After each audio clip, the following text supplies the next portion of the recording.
2015 সালে পদ্মশ্রী পুরস্কারপ্রাপ্ত এবং ভারতের ফরেস্টম্যান নামে পরিচিত যাদব পুয়াংয়ের হাত ধরেই ব্রহ্মপুত্র নদের ওপর একটি চর সম্পূর্ণরূপে বনভূমিতে পরিণত হয়। 1979 সালে যখন তিনি সবেমাত্র 19 বছর বয়সের এক যুবক ছিলেন, সেই সময় ব্রহ্মপুত্র নদের ওপর একটি গাছপালাবিহীন বালির চরের মধ্যে হাজারো সাপকে মরে থাকতে দেখে ভীষণই দুঃখ পান। তারপরেই তিনি পরিকল্পনা নেন যে ওই চরটিকে তিনি গাছপালা লাগিয়ে একটি বনভূমিতে পরিণত করবেন। আর্থিক, সামাজিক সমস্ত রকম বাধা বিপত্তি পেরিয়েও তিনি নিজের লক্ষ্যে ঠিকই এগিয়ে গেছেন। বর্তমানে সেই বনভূমির আয়তন প্রায় 550 হেক্টর এবং কয়েকশো বন্যপ্রাণী এবং পাখিদের বাসস্থান।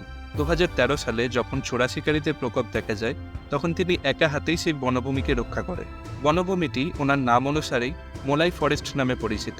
যাদববাবু আজও থেমে থাকেননি, তিনি আজও গাছ লাগিয়ে সেই জঙ্গলটিকে এবং ভারতকে সমৃদ্ধ করে চলেছেন।